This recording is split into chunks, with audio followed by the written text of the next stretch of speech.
اور کہیں دور نہیں تو ایران جائیے.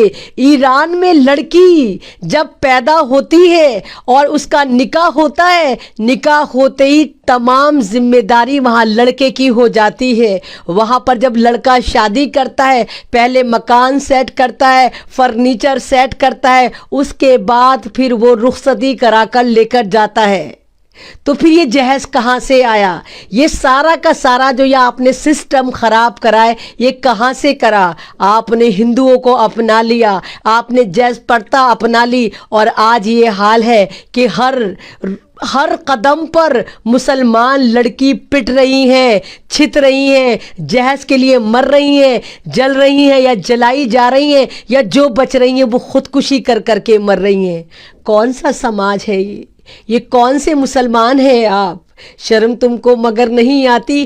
کس طرح کا ضمیر ہے تمہارا میرے ملت کے نوجوانوں کہ تم اپنی بیوی کے ڈبل بیڈ پر بیٹھ کر اس کو دیکھتے ہو, اس کے ساتھ جینے مرنے کی قسم کھاتے ہو. ارے جو نوجوان اپنی کمائی کا بیڈ نہیں خرید سکتا, وہ دعوے داری کرتا ہے بیٹھ کر کہ ہاں میں تمہارے ساتھ زندگی گزاروں گا, تمہارے ہر قدم پر ساتھ رہوں گا. ارے جو مرد اتنا بڑا مرد ہو کہ اپنے بیڈ تک کے لیے اس کے پاس پیسے نہ ہو, بیوی کے رحم و کرم پر بیٹھ کے اس مخملی بستر پر آپ قسمیں کھاتے ہیں.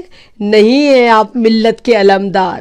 ایسے ہوتے ہیں نوجوان. یہ ایک لعنت ہے جہیز جو آپ کو کھا رہی ہے. اور ماں باپ کو دیکھیے کہ منڈی سجانے جاتے ہیں کہ لڑکی پڑھی لکھی بھی چاہیے, خوبصورت بھی چاہیے, امیر بھی چاہیے, اونچے خاندان کی بھی چاہیے. 4 کوالٹی ایک لڑکی میں ڈھونڈ کے لاتے ہیں, جاب کرواتے ہیں, اس کے باوجود وہ گھر کی ذمہ داریاں بھی پوری کرتی ہے, ٹرکوں میں جہیز بھی بھر کے لاتی ہے, ساری زندگی تانے تشنے سنتی ہے. نہیں کہتا میرا اسلام اس بات کو کہ آپ بیوی کی کمائی پر پلیں, نہیں کہتا میرا اسلام کہ آپ بیوی کی کمائی پر اپنی زندگی گزاریں, اپنی بہنوں کی زندگی گزروائیں. شادیاں نندوں کی ہوتی ہیں, ٹیٹوا بیوی کا دبایا جاتا ہے, جا لے کر آ تیری نند کی شادی ہے. اور بہت جگہ تو ایسا ہوتا ہے جناب کہ اس لڑکی کا جہیز اٹھا کر اس کی نندوں کو دے دیا جاتا ہے.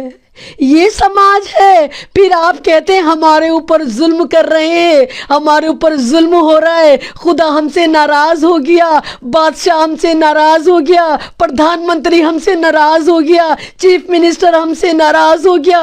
کوئی ناراض نہیں ہوا ہم سے, ہمارا خدا ناراض ہو گیا کیونکہ ہم نے اپنے خدا کو بھول دیا, ہم نے اپنے خدا کی تعلیمات کو چھوڑ دیا, ہم نے کلام پاک کی تعلیمات کو نظر انداز کر دیا, ہم نے اسلام کے اس پہلو کو نظر انداز کر دیا جو ہمیں انسان بناتا ہے, مومن کامل بناتا ہے. نہیں کہتا میرا کلام پاک. میرا کلام پاک کیا کہتا ہے؟ صحابہ اکرام کی زندگی اٹھا کر دیکھو, کیا کرتے تھے صحابہ اکرام. اگر کہیں جا رہے ہوتے تھے وہی کھڑے کھڑے نکاح ہو جاتا تھا.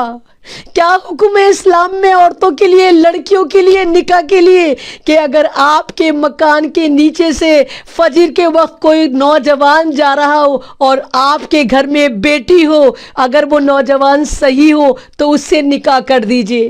کہاں کہتا ہے میرا کلام پاک کہ 20-20 لاکھ کے ہوٹل کریے, کروڑوں کروڑوں کی شادی کریے, ساری زندگی عیدی, بقرعیدی, تہواری, چچک, یہ وہ دے دے کے آپ لڑکی کی منڈی سجائیے.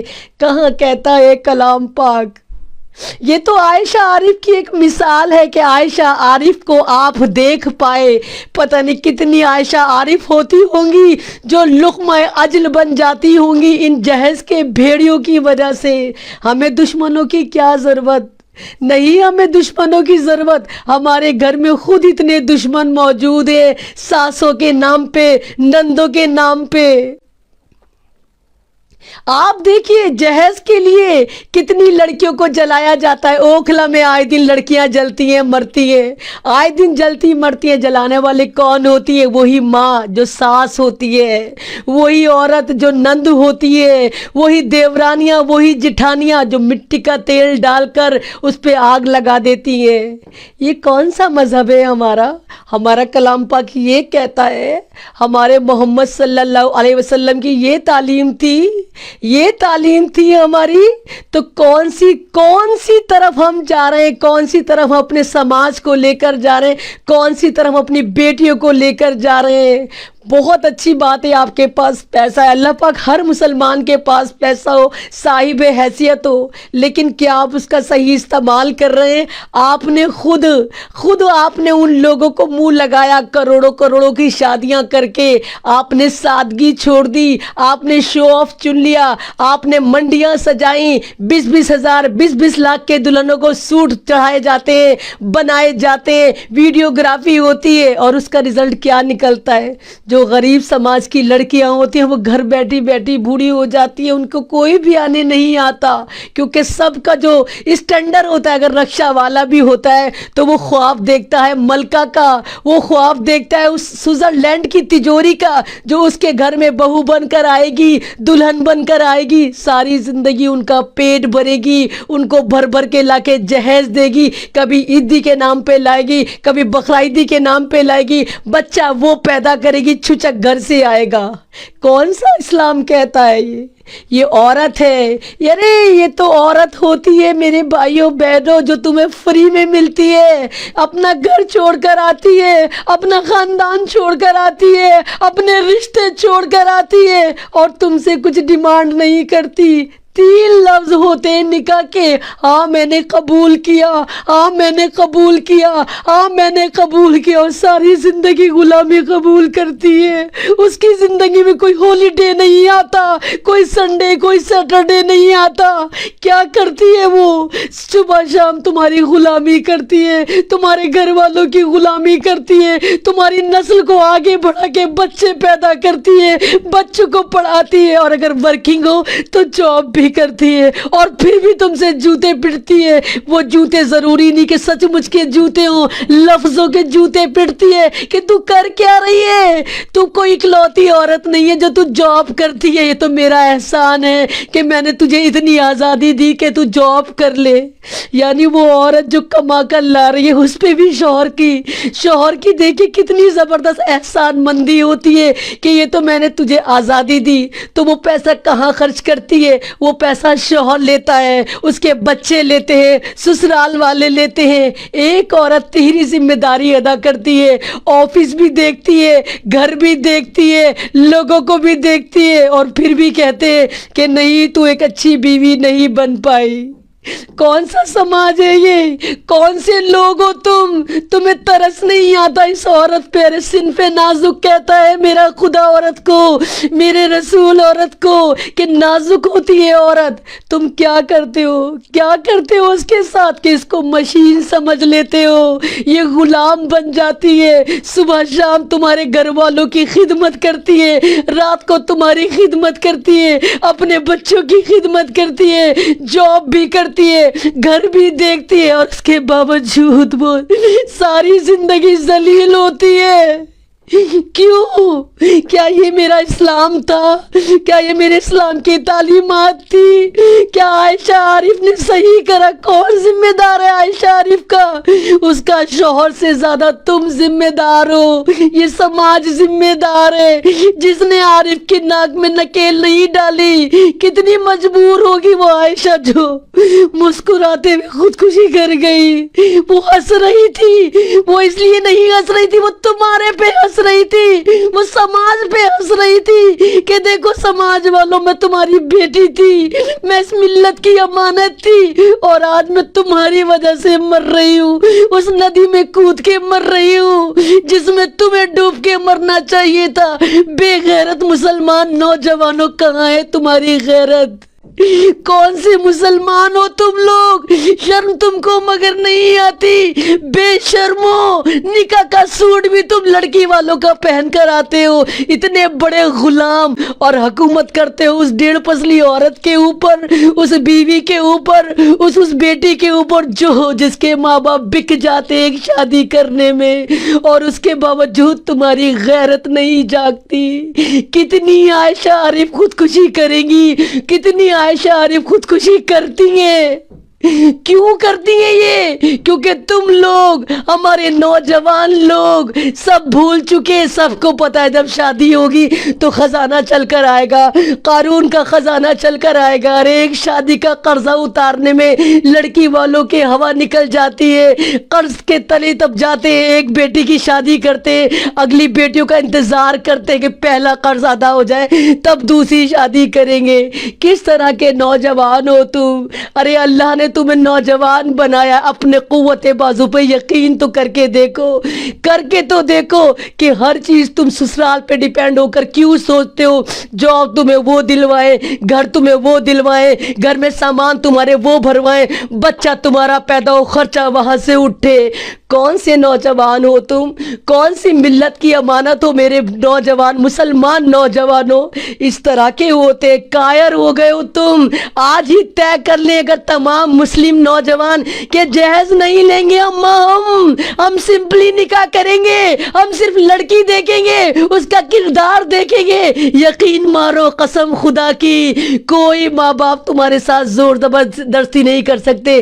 نکاح کو عام کرو. ارے تمہاری وجہ سے زنا عام ہو گئے. لڑکیاں گھروں میں بیٹھی ہیں، شادیوں کے لیے اتنا تام جھام کر دیا کہ اس سے زیادہ آسان لوگوں کو زنا لگتا ہے. زنا آسان ہو گیا، نکاح مشکل کر دیا. میرا اسلام کیا کہتا ہے؟